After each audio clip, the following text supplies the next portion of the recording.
My name is Miki Kashtan. I was born in Israel. I left Israel in 1983 because I couldn't bear to have certain things be done in my name. I moved to the US where far worse things were being done in my name, but I didn't know it until I got there some years later. And at a certain point, I became very clear that what we have here, how we are living and what we are demonstrating with each other and in our relationship to non-human life and beyond, is not the only thing that is possible. It just became very clear to me that other things can exist and in fact have existed until, depending on who asks and who looks, anywhere between 5,000 and 10,000 years ago is when the shifts started happening. And that gave me a tremendous amount of energy to believe, well, if it shifted from A to B, it can also shift from B to A, or from B to C that integrates A and B. And this is, at present, I would say that my work is to understand what are the pathways that could lead us into a future that is integrated from everything that we've learned as humans, including from all the horrors that we have created, so that we can live a life of flow, togetherness, and choice, instead of what we live now, which is scarcity, separation, and powerlessness. And my life is dedicated to that. I am not focusing directly on changing anything that is going on. I was involved in that for a while, trying to think about it, and finally came to a place of real clarity that everyone needs to know what is theirs to do. Not only what needs doing, but what is mine to do of all that needs doing. And that's one way in which we don't spread ourselves too thin, is to know this is mine. It has my name stamped on it. And it's very clear to me that mine is to experiment with what does it look like when the conditions are optimal. And conditions optimal, I don't mean we have electricity and running water. I don't mean material conditions. I mean the conditions at the level of interdependence, at the level of how we humans relate to ourselves, to each other, and to life as a whole. And the learning is amazing. And I'm writing and writing and writing all that I'm learning. And my goal is to complete passing on everything that I've learned so that whatever I've learned doesn't die with me. Yeah. Well, it's fascinating because the way that I would say it from within the perspective of what I just said is that Tamera is a sister visionary organization that is far ahead in terms of years of being on the ground and has taken a particular path. And that particular path is quite amazing, and it has certain places that the Tamerians didn't give attention to. And those are the places of what does it mean to ground the vision in practical reality. A lot of attention is given to study, to inner examination, to work between human beings at the level of examining deeply what is going on within us and how we impact each other. And far less to the question of what are the conditions and the systems and the agreements that make it possible for people at a time when we are all within patriarchal conditioning to actually function more and more in line with the vision. And so that's what we are bringing here. And I'm saying we, not I, because when Tamera first asked me to come and do this piece of work, I said I'm not an I am a we. There are four of us that are vagabonding together, and we are kind of like the hotbed of experimentation. That's what we're trying to learn. And then a fifth person who was here with us before and is here with us for this project, and we are holding it together, doing very different parts, but creating an energy field within which the work can happen. And initially, people said, like, okay, that's fine. If you need to bring those people, then do. At this point, by the end, people were really getting it. What is it that there's, even if I'm doing like 90% of the talking when we're in a large group, it still is a field that we are creating that is making the work possible. So togetherness is a huge element of the work we're doing. And we supported Tamera in articulating its vision in a succinct way, and then from there grounding it closer to practical reality by discerning the values that are within the vision and what is the purpose, which is this question: what is Tamera's to do in order to reach that vision? The vision isn't Tamera's, the vision is there, but the purpose is Tamera's to reach that. And then going down from there, what are agreements? We didn't go very far along the lines of agreements, but given the capacity that exists within Tamera, what are the agreements that will support the people here in moving closer and closer to increasing capacity to get to in the direction of that vision? Yeah.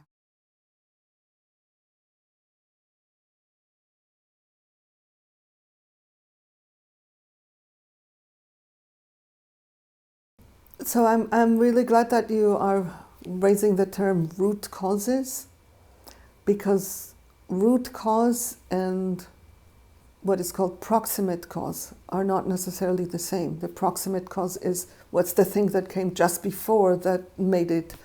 So, fossil fuels is the proximate cause of global warming, but it isn't the root cause, because fossil fuels were there for a very long time, and it didn't even occur to us to burn them until it did.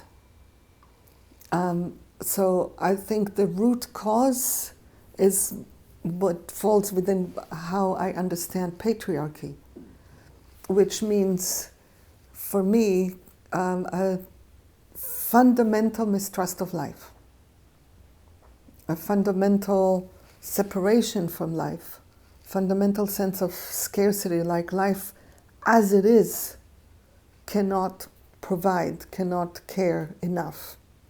We need to improve on life. And improving on life takes many forms. But the fundamental thing about improving on life is that you need to pull resources out of this amazing web of energy and resources that care for all that lives, pull resources out of that circulation, which means there's less available for the rest of life, and concentrate them on making the life of humans more comfortable.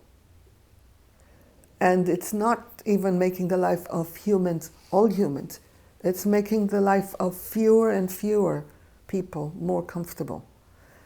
And in the last few decades, part of the carrot that pulls people along with this is the dream that eventually these comforts will come to everyone. See, we have eradicated extreme poverty. But whatever extreme poverty meant, since relative poverty has increased, and the feeling is much more about relative than about absolute, there's actually more unhappiness and more intensity and more resources used very ineffectively. When I look at how much resources we are using now and how happy people are versus how much resources are used in subsistence economy societies and how happy people are there, there's no comparison. Any first contact encounters that European colonizers discovered, almost always they commented on how kind, happy, generous, relaxed the people they encountered were. So the illusion of comfort isn't actually providing a lot more well-being, but we are using a lot more resources. So for me, that is a piece of the root cause, is the scarcity that leads to overuse of resources without actually increasing happiness.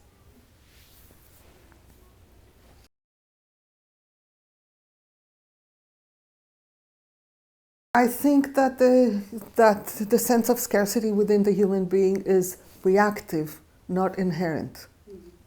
That it is a response to external conditions, first collective through whatever the calamities were that brought us patriarchy in the first place, which generally speaking is either extreme climatic changes, flooding, things like this in a few parts of the world, and from then on, invasion. Generally, patriarchy has, to most places, patriarchy came through invasion. So there's huge trauma in the invasion. Also the huge trauma of being separated from each other, of women separated from each other and taken to be controlled by men. There's like a whole long history of it that I don't think is relevant to this particular film. But the fundamental thing is there is an initial trauma, then it perpetuates itself through war and through socialization so that it gets passed on from generation to generation and intensifies. I don't think there is anything within the human mind that creates it. I think it is a weakness that we have in terms of we have only so much capacity. I mean, I wouldn't even call it weakness. I think it's a capacity limit. We can take in only so much adversity without being traumatized. And we have created progressively more adversity, so more and more people will be traumatized by that. And then socialization passes on directly messages. The patriarchal socialization gets passed on through obedience and shame. And so this is what, to me, creates the difficulty within the human. And so, yes, there is a total parallel, but I don't think the parallel starts with the human. I think it starts with the material conditions and shows up also in the human.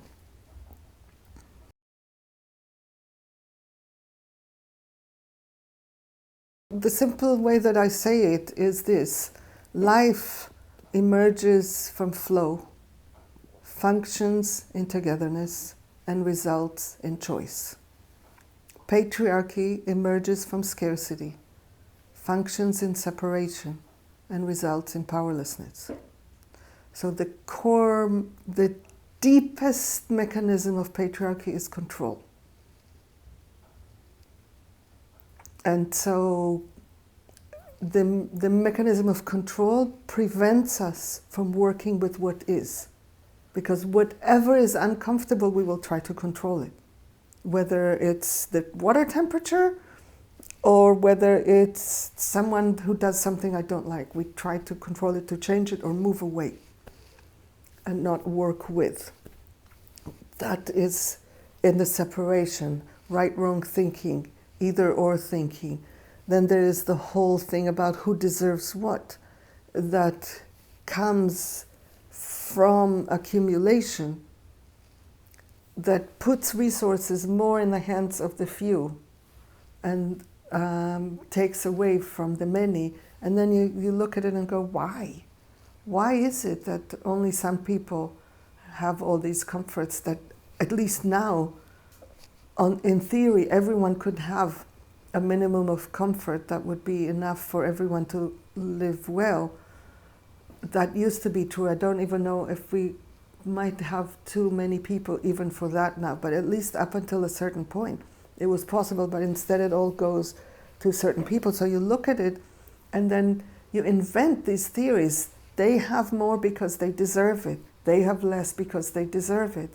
And then our whole thinking is made up of who deserves what, reward, punishment, explaining. Like, why would a doctor get more money than a woman who cleans homes?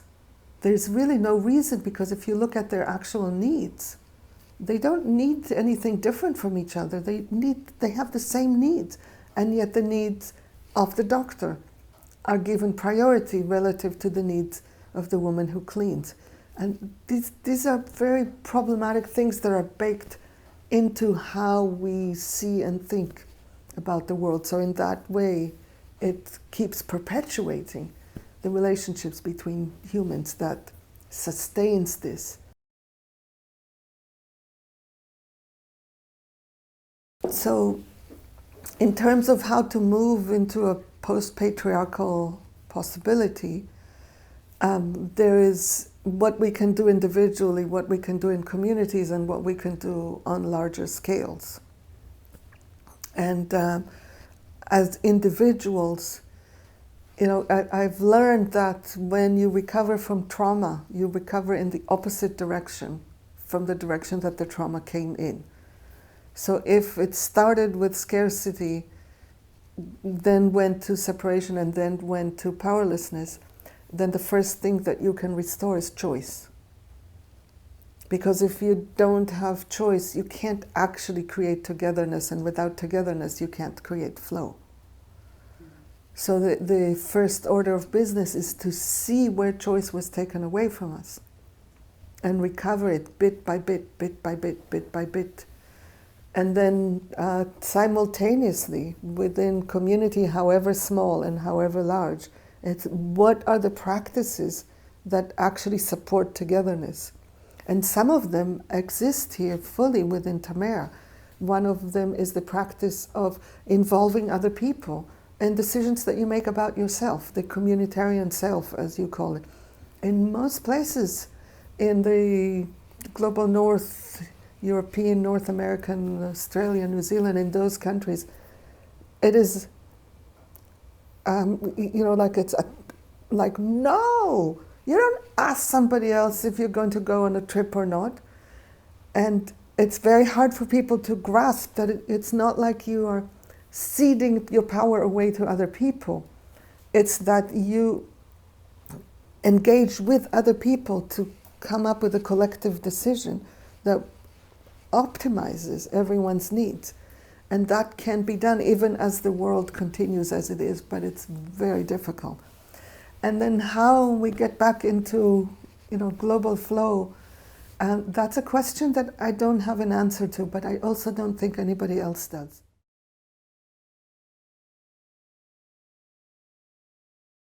Both in the work that I see in Tamera and in the work that my colleagues and I are doing, there's a deep belief that having blueprints or, you know, specific ways of doing things can seed the field, and then it makes it easier for other people in other places to do the same, whether or not they know exactly that you exist and you do what you're doing. So it's a I don't know if this is true or not true, but I operate with that as a working assumption, that things become easier. It's the same happens in science even, where, you know, the scientists are trying to solve a particular problem, and then one laboratory figures out how to do it, and then within 2 or 3 years, laboratories in other countries without direct information also suddenly have the same breakthrough. So it's a phenomenon, but I don't know how to explain it. But in terms of what flow could look like, of the vision that I see of how the world as a whole can function, is basically organizing the world around ecoregions, which are not quite the same as bioregions. They are an integration of bioregion with human social activity. So ecoregions also reflect human activity and human affiliation. So an ecoregion has some coherence within it of both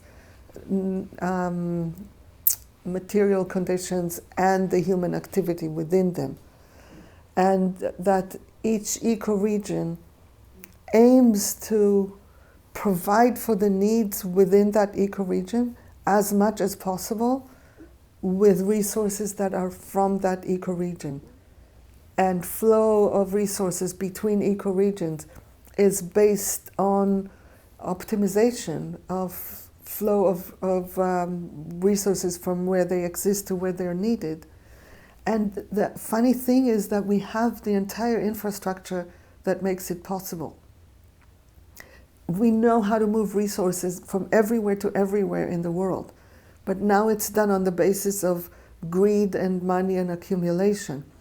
The same mechanisms that exist, if you took out the money, the accumulation, the efficiency that isn't really efficiency, and you just leave the algorithms in, but you change the premises, we can work the flow of resources all over the world, piece of cake, without money, without exchange, without anything having to go back and forth. It's an ongoing flow.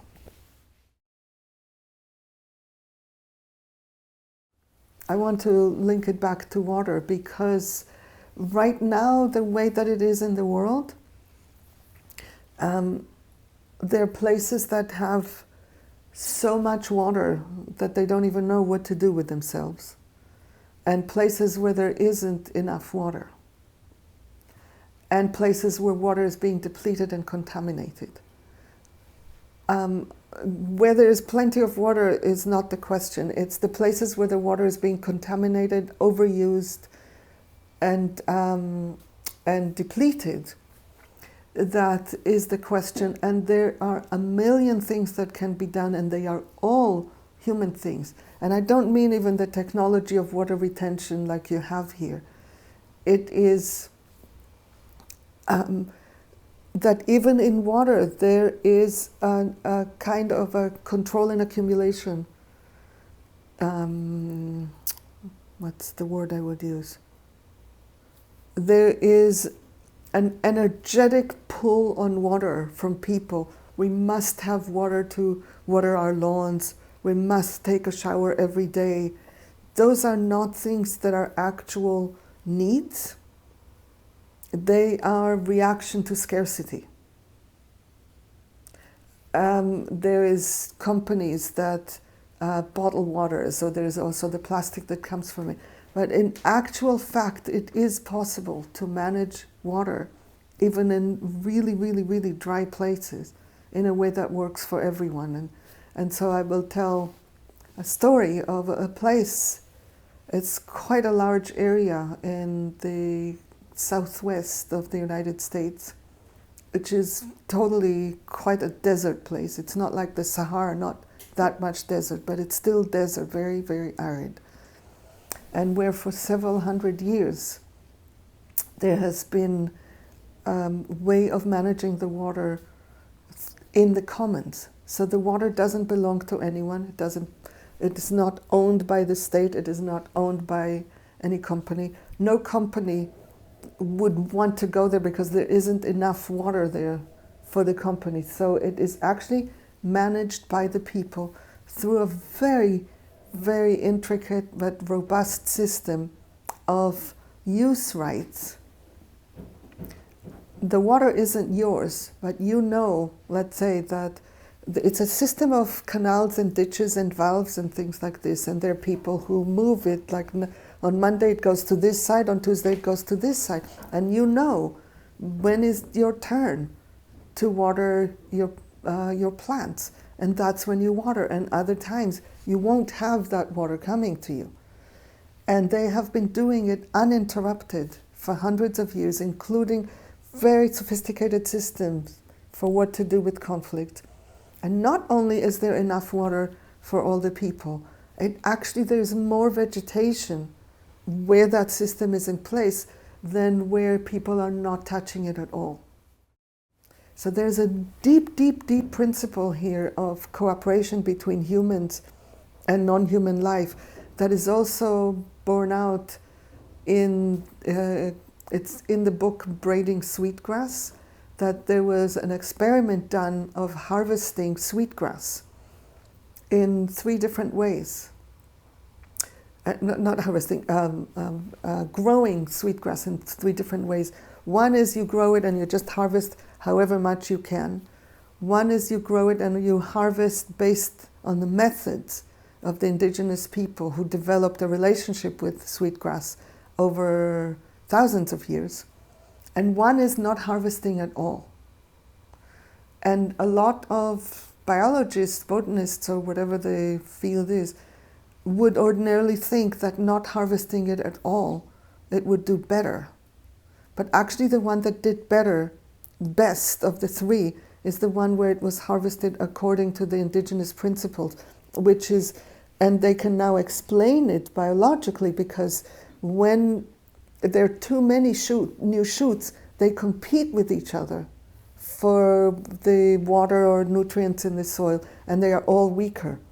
But when there is some amount of harvest, there are fewer of them, so there then is enough nutrients for all of them, so they all thrive. So then the humans and the plants thrive. And in a similar way, in the desert, the humans thrive. The water is enough both for the humans and for more vegetation than in the parts of the desert where humans are not engaging with the water in that way. So it's, for me, it's super inspiring.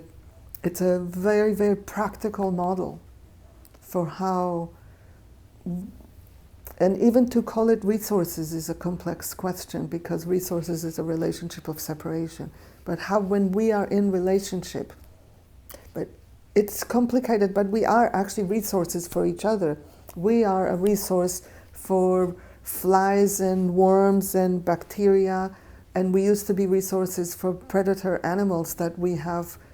That was one of the first ways that we stopped the natural flow in which some of us will be killed.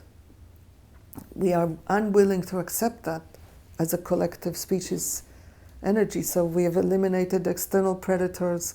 Then we have tried to eliminate the microscopic predators, and chronic diseases,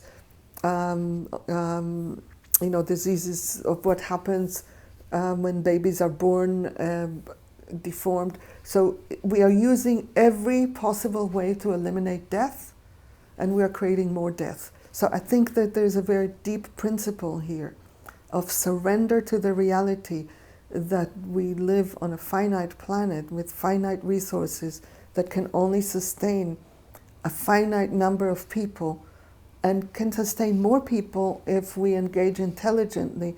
But if we engage with the kind of voracious accumulation, only very few people can be sustained well, and the rest are struggling, and the whole planet is crashing. So that's how I tie it all together.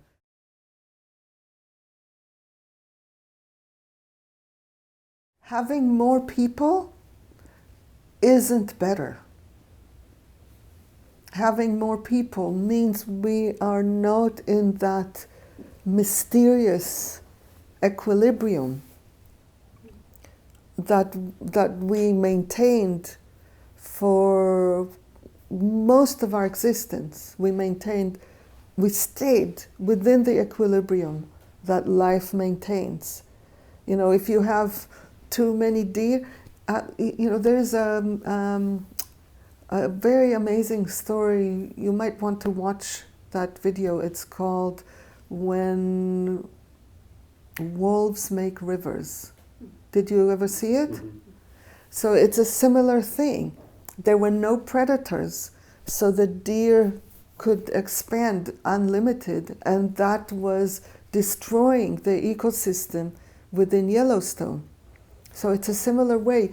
We may, in a narrow sense, create maybe less death for humans in a certain kind of short run, but that is at the expense of more death for everything else.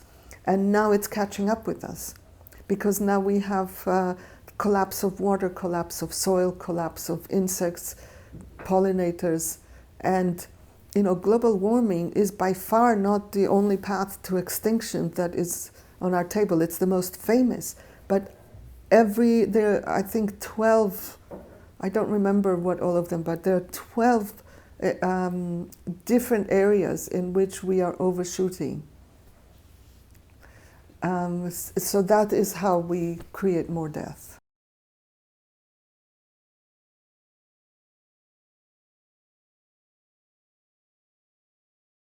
So Capitalism would not be possible without tearing people away from land and community. Because prior to capitalism, people were connected to land and community. The overwhelming majority of people on the planet, prior to the shift that happened in the 16th and 17th century, starting in Europe and then from there to the rest of the world, the overwhelming majority of people lived in small communities, either moving around still or in villages based on the commons. Everybody had their little house and their little plot, but much of what people consumed came from the commons. And one of their four pathways that capitalism created for this destruction and making it possible to have labor force, which is what they needed. And those are all interrelated. They're all part of the same and not for different phenomena. One is land enclosures, where people were literally physically prevented from being able to access the lands where they could graze or collect mushrooms, herbs, wood. And so then they needed to go work somewhere to supplement their capacity to sustain themselves. And then communities were destroyed because people had to leave and go different places. That's one. Second is the slave trade, which can only be possible through separating people from each other and from where they are. It has always been much more difficult to enslave people where they are than to transport them someplace else without their community. So that's the slave trade.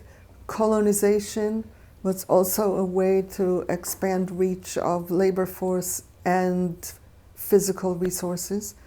And the witch hunts, which were very directly related to women's capacity to choose how many babies they will have. And when women lose the powers of how to do that, then they end up having more babies, and then you have more people who can't be on the land and have to go someplace else to get work.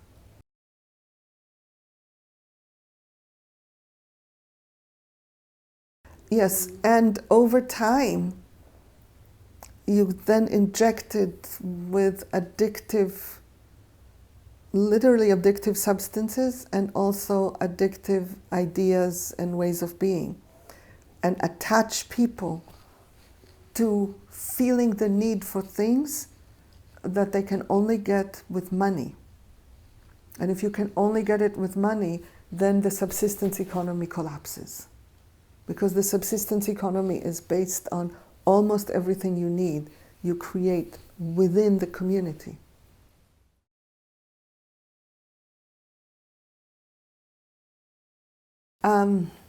So in thinking about why is there so much conflict within visionary communities, it's kind of like everything that we've said so far comes into that question, because we come into communities inspired by vision and full of patriarchal conditioning. And we are so inspired by the vision that we think the vision is enough to take care of the patriarchal conditioning. And we really underestimate how deep the conditioning is within us. So even what happened now with the children, for me, is an example. That the only thing, it's basically if I kind of like take it down bit by bit. So there were two children banging on the door where the filming is happening. We could pause the film and go and talk with them. That is a possibility. Instead, you turned and went, shh. And then we learned that the parents were told and the children were not. Right there is everything. Even though I know that here there is a commitment to children growing up in loving freedom. Loving freedom and isn't the same. It's in that moment their needs are less important than our needs. And this is not a criticism, this is just an example of how deep it goes. That even when we are committed to doing things a certain way, we do them in the opposite way, because the field that pulls us towards patriarchal conditioning is deep and thick and global. The field of vision is tiny at present. The vision is huge, but the field of it is tiny. And so for as long as we're still building it, we need to anchor ourselves in actual practices that include the understanding that no matter how much we love the vision, we're going to stay conditioned, probably for the rest of our lives. Maybe the next generation will have less, but that is only if we have very clear agreements, very specific agreements of how we actually engage with children as full human beings. Not as little beings in development, but as full human beings. From within me, the child, I am not in development. I'm living. I'm living. I have my needs. I have my wishes. I have my confusions. I have my questions. And you act on me. It doesn't help me. I don't believe that I am in the process of becoming an adult. I believe that I am. And I want to be related to in the fullness of me. So that is part of it. And so in particular, it's how difficult it is for us to integrate across differences. We are so deeply frightened of losing choice and so conditioned to believe that you can only have choice by separating from others that as soon as there's any difference, we polarize, we separate, we build factions, instead of walking towards and supporting each other to find what the differences are, what the feedback is in the differences, what is the new learning that is possible. And in the little community experiments that we're doing, that is precisely what we try to do. That everything that happens turns into, okay, what do we learn from this about our patriarchal conditioning? Not what do we learn from this about the vision, although sometimes we do. But what do we learn about our patriarchal conditioning, and not what new agreements can we make that will integrate what we just learned, so that we don't put pressure on ourselves and each other to be where we're not, which is in the vision. To be where we are and take small steps in the direction of vision, because if we do that, we grow capacity.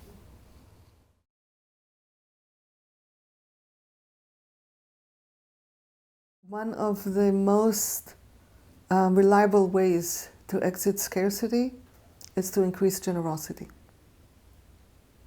So when people want to exit scarcity consciousness, I suggest to them to take on a little practice of seeing how generous they feel and do just a tiny bit more than that to stretch themselves.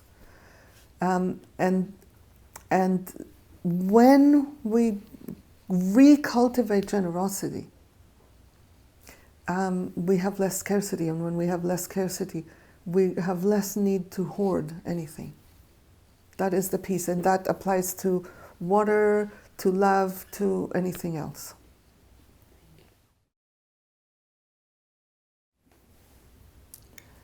I'm just thinking about the trees, because I just recently wrote a piece about trees, and it was called, I think, something like "Every Tree Wants to Become a Forest," and it's about the way that trees grow towards each other. And so there's a lot that we can learn from trees, because trees are connected. Trees live in the gift economy, basically. Trees are connected to each other through a very deep web of mycelium that connects all the roots within and across species. And it is amazing, they know how to transfer things within species, between species, and all of that. When there's a sick tree, they move nutrients more to the sick tree. And the reason is, as the researchers believe, that if a tree dies, there's a hole in the canopy. And then the trees are not as well preserved. So there's something about that image that every one of us counts and is important for the thriving of the whole. And if one of us is in need, instead of giving up on that person, actually supporting that person who is in need to increase the collective resilience, that is something we can learn from trees. So, the essence of togetherness isn't about process, isn't about happiness. It is about co-holding the overall picture of what are all the needs that we know about, what are all the resources that we know about, what are the ways that the people who are here, and even beyond the people, that all the living beings here are impacting each other, and how can we keep improving the flow of resources within whatever unit we are looking at, which could also be internal, could be in a small pod of people, can be in a large community, and ultimately global.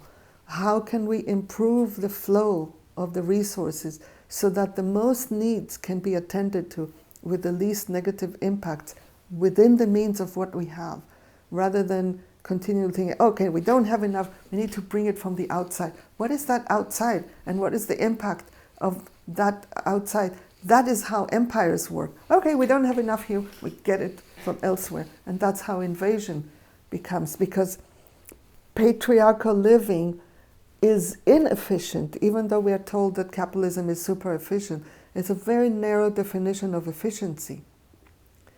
But if you look at efficiency through the original lens of science, which is input in relation to output, not in relation to time and money, but in relation to how much of what you want you're actually able to produce with how much output, moving things around based on need is the most efficient.